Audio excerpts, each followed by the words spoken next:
do let me know on the usual numbers. Now, do you know what? Over the last many years, we have had discussions here on Sabras Radio regarding a historic event that happened back in 1942. I've got with me on the phone lines now, first of all, live from Canada, Toronto, I've got Emil Solanki. I'm going to say good morning to you there in Canada. Hello there. Yes, it's a beautiful day here in Toronto, and we're having a good time adjusting into the fall weather. Lovely. Thank you, Emil, for joining the long drive. I've also got Mr. Ashraf Musa from Malawi as well. Good afternoon to you, Ashraf. Good afternoon. How are you doing? Are you okay? I'm doing fine. Thank you for calling us. Okay, thank you. And also my very special guest this afternoon. Now, this gentleman lives in Leicester, I believe since the 70s or mid-70s thereabouts, Mr. Abdul Gaffer Osman. Now, he was 9 years old on the SS Tilawa back in 1942. I'll say, Gemcho, I'm going to actually talk in English and Gujarati. Gemcho, Mr. Osman. Majama છે. And thank you for coming on my show. કેમ છે આજે તમે તમારી તબિયત? તબિયત છે. Thank you. Okay. Now, I'm going to go to Emil first of all. Emil, you're the founder of the Tilawa1942.com. Just in a couple of minutes for a few moments, can you just explain everything about, or what you can explain about the SS Tilawa? Yes, it's become known. We started describing it as the Indian Titanic. It is a British-Indian story from the Second World War. It is the forgotten tragedy, mainly of the Indian people who were traveling from India to Africa, either to visit family or to go back home or to seek out new business opportunities for a better life. This was 3 years before, the end of the Second World War and 5 years before the end of British rule in India. So you had a British steam navigation built ship that was in use for about 18 years. It was a merchant cargo passenger liner. There were 958 people on board. Of these 958, 732 were passengers. There were 4 gunners and 222 crew members. They left Bombay, the Ballard Pier, for the final time, destined for Maputo and Mombasa and Durban, South Africa. So November 20th, 1942, they departed, and 2 days later, on November 23rd, in the early hours of the morning, the Japanese Imperial Navy twice torpedoed Tilawa. We understand there was a short amount of time between both attacks. And then Tilawa sunk. 678 passengers were rescued after a further 2 days out at sea by HMS Birmingham and SS Carthage. We believe that this was the only passenger cargo liner that was attacked during the Second World War in the Indian Ocean. Sadly, 280 people lost their lives. One was my great-grandfather, the late Sri Nichabai Chibabai Solanki from the village of Kocholi, Gujarat, India.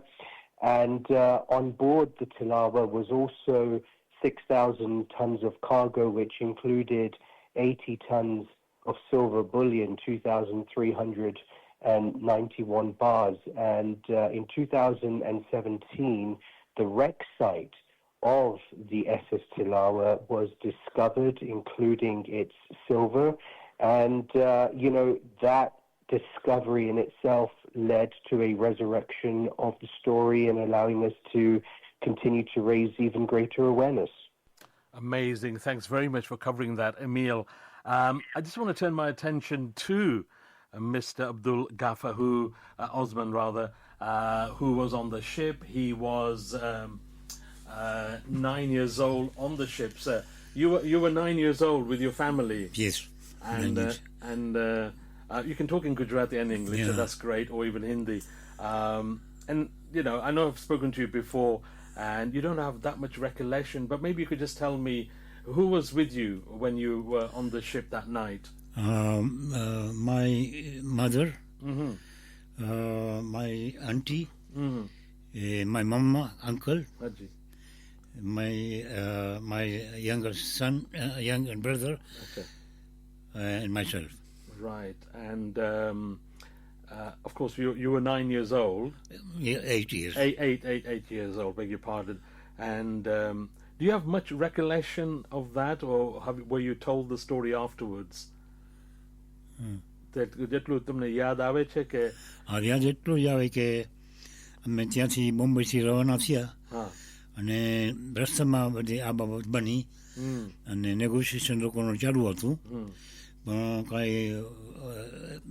કાંઈ negotiation થયું નહીં એ લોકોનું અને અમને કહેવામાં આવ્યું કે તમે તૈયાર રહેજો કારણ કે આ બાબત છે બધું અને ઇટ વોઝ ડાર્ક કમ્પ્લીટલી અને લગભગ મારા હિસાબે 2 વાગ્યા હતા રાતના અને બ્લેકઆઉટ અને બધે એકબીજાના એકદમ ટેન્શનમાં આવી ગયા અને ભાગીને એવું થતું હતું અને પછી અમે મારા મારા જે અંકલ હતા એને અમને કીધું કે હું હમણાં આવું છું એમ પછી ગયા એ પછી પાછા આવ્યા નહીં પછી ડૂબી ગયા કે શું થયું એ પૂરાવ જાણે અને પછી અમે એક મોટો પાટિયો એકદમ વુડનો હતો એમાં અમે 3 જણા પહેર્યા 2 જણા હું ને મારી મધર ત્યાં કારણ કે ત્યાં ડાર્ક હતું અને ત્યાં એકબીજાને પુશ કરતા હતા એટલે કમ્પલસરી અમને એ લોકો ધક્કા માર્યા અને અમે પાણીમાં પડ્યા પાણીમાં કુદરતી ત્યાં પાટિયો બહુ મોટો હતો ત્યાંના ઉપર પડ્યા અમે અને મારો નાનો ભાઈ એ બાજુમાં કોઈ ખોજા હતા એને કોઈ સગવડ કરી હતી બોટની તો એની બોટમાં પડ્યો એ અલગ એટલે ને પછી મુલાકાતથી અમારી એ લોકો હેલિકોપ્ટર ચાલુ હતા બ્રિટિશના તો અમને બધું લગભગ 2-2.5 દિવસ સુધી અમે પાટિયા પર રહ્યા અને ખાધા કાંઈ ખોરાક તો હતું નહીં પાણી જ હતું તો પછી તો ત્યાં અમને પછી લોકોએ પેલા હેલિકોપ્ટરથી રેસ્ક્યુ કર્યું અને પછી એમને લઈ ગયા બીજું એ સગવડ વહાણ હતું શિપ એક્સ્ટ્રા એ લોકોમાં અમને બેસાડેલા અને ત્યાં ઘણા એવા જે બચી ગયા હતા એમાં ઘણા જોઈને તો કોઈની આંખ નથી ને કોઈનો હાથ નથી ને કોઈ પગ નથી ને એવું બધું હતું અને બધે જેટલા સવાઈ થયા હતા એ એમાં હતા અને પછી અમને બોમ્બે મિલિટરી હોસ્પિટલમાં દાખલ કર્યા મને તો મને રાઈટ હેન્ડ વાગ્યું હતું મને 1 મહિનો સુધી રાખ્યો હજી એનો દાગ છે હા ને મારા ભાઈનું તો પતો ન મળે ક્યાં હતા પછી મારા મધરને ઓળાઈ થઈ ગયું એટલે પછી મારા મધર હોસ્પિટલમાં આવ્યા મિલિટરી હોસ્પિટલમાં જોવા માટે મને એમ જોતા એમાં મારો ભાઈ નાનો કોઈ ખોજા હતા ઈસ્ટ આફ્રિકાના એમાં એને જોયું તો એને ખોજા એક ખોજી હતી એને કીધું કે ભાઈ બેન કેમ હવે તો ઊભા છો ને જો છો કે આ છોકરો મારો છે જે સ્ટીમરમાં તમે હતા ને એ સ્ટીમરમાં અમે હતા એટલે મારા તમે કે સાચું માનો કે ના માનો મારા 4 છોકરા ગુમ થતા હતા ને અંધારામાં ક્યાં ગયા ખબર ના પડી ને આ ઉપરથી પહેલો તમારો છોકરો એટલે હવે તો આ 4 છોકરાની જગ્યા આ છોકરો અમારો છે હવે પછી માનો દિલ છે તો મારી મધર રડી પડ્યા ને પછી એને અમુક વાત પછી એને કીધું કે ના લઈ જાઓ તમે તો ને એટલી એને એટલી સારવાર કરી છે છોકરાને છોકરો આવવા તૈયાર નહોતો મારો ભાઈ એટલો એ લોકો સારી ટ્રીટમેન્ટ આપી અને પછી એ લોકો પછી કે હવે આપણે ક્યાં મળશું એ કે અમે તો ન્યાસલેન્ડ છીએ એ કે અમે ઈસ્ટ આફ્રિકામાં છીએ મારી મધરની એક રિંગ હતી એચ નામની રિંગ ખાલી રિંગ બાકી હતી બાકી તો બધો જ્વેલરી બસ ચાલી ગયેલો કેટલો સોનું ને અને એને રિંગ એને પહેરાવી ખોજાને અને પછી એ ત્યાં એને લઈ અને પછી અમને લઈ ગયા સરદારગઢ ગુજરાત શું ત્યાં આલમશાહ કરીને એક મોટા માણસ હતા અમારા માટે એ લોકોએ ઓર્ગેનાઇઝ કર્યું હતું સ્ટેજ પર અમને બોલાવ્યા અને કીધું કે આ દરિયામાંથી પાછા આવ્યા અને બધે સારવાર બહુ કરી જ્યાં મારા મામાના ત્યાં મકાન હતો સરદારગઢમાં એટલું મને સંભળે સરસ થેન્ક યુ પણ તમારા ભાઈ 3 વર્ષના હતા 3 વર્ષ વાવ તો તમારો ખૂબ આભાર મિસ્ટર ઓસ્મન તમે આવ્યા અમારા શોમાં અને it's lovely to meet you, you know કે તમે લેસ્ટરમાં 1970s થી છે ને 79 wow 79 and so you've been in Leicester all this time and in fact you're the second known survivor. We've got Mr. Arvind Jani who's now I believe 85, lives in southeast London too, Thornton Heath. You've been in Leicester and we never knew about you. We found out about you end of last year. I just want to draw my attention to Mr. Ashraf Musa, who's also come all the way from Malawi, part of the family, and welcome to the show. Thank you, Kasper. So tell us a little bit about your journey and how is SS Tilawa related to you. Thank you. My name is Ashraf Musa. I am the grandson of the victim who passed away in the Second World War in 1942, November 23rd. My grandfather, my dada, he was traveling from Sardarghat in Gujarat with his sister. And what was the names? Mohammed Osman is my grandfather, my dada, and his sister Hurbai. Right. Okay. Hurbai was traveling with 2 sons, which is one is my uncle sitting next to me, Mr. Abdul Gaffer Osman. He's 91 years old. Wow. And the other one was 3 years at that time, and my uncle sitting next to me who survived is 8 years old.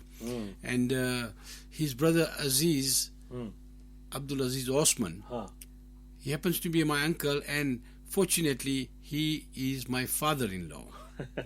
But unfortunately he passed away. Right, okay. And the survivor is my uncle here sitting next to me, Abdul Gaffer Osman.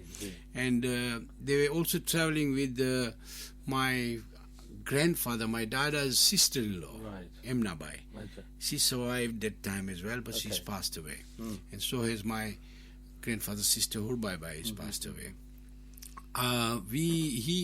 My grandfather had 2 sons. One is my father, and the younger one was my uncle who was living in Leicester here, and he's passed away though, and my father also has passed away. And the survivors as a family of my grandfather are more than 200. All the great-grandchildren and the children. Some are in Leicester, some are in London. My family is 6 sisters and 4 brothers, and some are in Malawi. I happen to come and go. I'm semi-retired. My age is 68 years old. Young man. And with my wife and 4 kids. It was a tragedy, and I must thank the Tilawa November 1942 sponsors who have organized the interview, and they are having the 3rd commemoration in Durban on the 23rd of November. I will try and see how best I can do to go there and attend. The first one was in Bombay. The second one, I believe, was in London. I missed that one because I wasn't here. And they're doing such a tremendous job, and I'm glad to be here to give my interview, and thank you very much for that. Thank you. I'm just going to go back to Canada in Toronto and speak to Emil as well. If you're still there, Emil. Yes, I am still here. So, let's just talk about for just a couple of minutes now, due to time. How did the commemoration all come about? What was the drive behind keeping? We call it the Forgotten Tragedy, SS Tilawa 1942, as Mr. Ashraf Musa just mentioned. Just tell us, capsulate the commemoration part of it and the anniversary. Yes, for sure. And just before I go into that, I also wanted to add for the listeners in the Midlands that there was another survivor who lived in Leicester for many, many years. Yes. Mr. Devjibai Bagabai Solanki, who sadly passed away in the 80s. But it's just incredible that we can say this is a true Leicester story, and there are many families that are connected to this story from Leicester. As far as the commemorations are concerned, look, when you're going to raise awareness of a story, that's one thing, and there are various means by which you can do so. But if you want to officially recognize a tragedy, and if you want to memorialize the loss of life, then a commemorative event is really the best way to do that, and it's a lovely way to bring people together. And so we thought, with, of course, yourself and myself together as father and son, we thought this would be a fantastic opportunity to have the first one in Mumbai, India, on the 80th anniversary at the Ballard Estate, where Tilawa left for the final time. The vision always was to, at a minimum, have 3 national commemorations, one in the United Kingdom, of course, because that's where many Tilawa families, live, and the third one in Durban, South Africa, where Tilawa was destined for. Last year was the 81st anniversary at the National Maritime Museum in Greenwich, which went very well. To think that the one in India on the 80th anniversary, people like Mr. Johnny Lever, a Bollywood artist, to have the British Deputy High Commissioner, Mr. Alan Gemmell there, who is now a Labour MP in Scotland. And thanks to him, the High Commission in Mumbai continues to lay Tilawa wreath each November.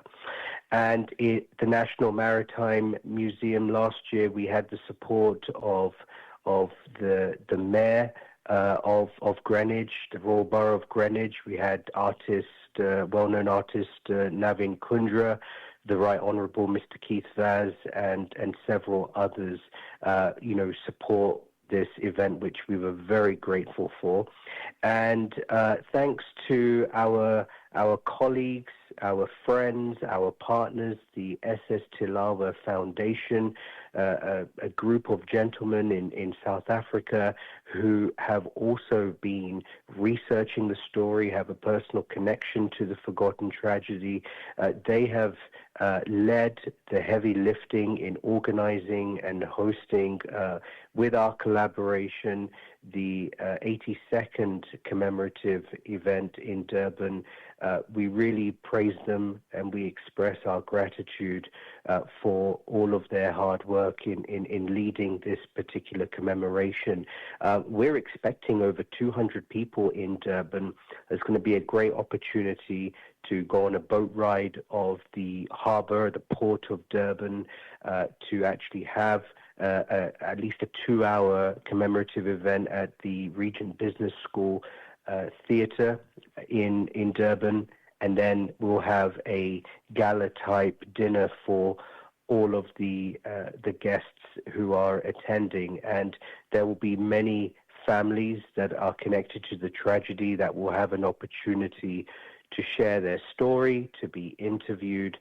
We really, really hope that a survivor is able to come, but we're not sure at this point. And as far as, future commemorations, we hope that there will be more to come. There's always the opportunity for Maputo, for Mombasa, and for the United Kingdom if there is an audience to support it. Thank you very much, Emil, there in Canada, for giving us an overview of the commemorations. And of course, on the very day, 23rd of November, back in 1942, we always organize on the day that the tragedy happened. And this year, it falls, I believe, on a Saturday. Is that right? That is correct. Yep. Saturday, 23rd of November. I'm certainly looking forward to coming then, supporting the event as well with our fellow friends there in South Africa, the SS Tilawa Foundation. And to think, Emil, that I have Mr. Abdul Gaffer Osman, now just over 90. He was on the ship as an 8-year-old lad. And to think that my granddad was on the ship there, probably age about 28. Sadly, he passed away. But then we've had, you already mentioned, Mr. Devjibai Bagabai Solanki. He was another survivor who was in Leicester during the 70s and 80s. And I believe there's one more survivor in Thornton Heath, Mr. Arvind Baijani. And one lady who was, about 9 years old, and she lives in Ohio, right? USA. Yeah, I mean, think about the fact that if you take all of the people that you have just mentioned, there is the possibility that, these are young children. Mr. Osman and Mrs. Mungat, around the same age, could have been playing, running around on that deck, could have passed by, Nicha Bapa and Devji Bapa. You think of Mr. Arvind Baijani, who was only 3 years old, but his mother carrying him probably past these other families. It's mind-boggling, really, that number one, we can still physically have that contact, and we can meet in-person people that were on that ship and literally survived after being in the middle of the Indian Ocean. How scary that must have been for 2 days, not knowing when your next meal was going to come, not having any water to drink except for that salty water, which, I know was a very difficult thing for people to endure. The trauma still exists. We should also not forget to mention Mr. Mervyn Maciel, who's around 96 years of age. He lives in South London as well, and he was made an orphan near Bombay when his parents and his 3 very, very young infant siblings drowned to death. So it's just an absolute privilege to be able to do whatever we can to help contribute to this bringing of some closure. And we know that people will never fully be healed by the pain and the suffering that was caused by this Japanese attack. But the fact that at one point on Google, if you searched Tilawa, there was nothing that came up, nothing. It was virtually non-existent. But today, you only have to type the Indian Titanic, the Forgotten Tragedy, SS Tilawa, and you are overwhelmed with news. And that's something we're very proud about. Absolutely amazing. Yeah, absolutely. You touched on it, Tilawa, you touched on the Titanic, and we know many of the press, not just here, but in the UK, India said the Indian Titanic, and it certainly is, the SS Tilawa 1942. Well, Emil, without, keeping you too long there, listen, thanks very much for joining me. I just want to say a few more words with Mr. Osman before we wrap up the interview. But thanks very much for joining me here on The Long Drive, Emil. Yeah, an absolute pleasure, and love and greetings to all of the Leicester audience. Keep following us on social media, Tilawa 1942. Check out our website, tilawa1942.com. And if you know anybody who is connected to this tragedy, please do contact us and share those stories. Thank you. And Mr. Osman, તમારા આવ્યા તમારો ખૂબ ખૂબ આભાર. I know your health is not, as it used to be maybe when you were a young man, but it's just lovely to have you on my show. Such a privilege, and to be right in front of you, a survivor back in 1942, a 9-year-old lad on the ship, survived 2 days in the Indian Ocean on a raft with your mother and some of your family there. It's such an honor, it really is. And as Emil said in Canada just now, once upon a time there was no information. Today we have a host of ocean of information. So thank you very much. Maybe your last few words before we wrap up the interview. That was we call night to remember.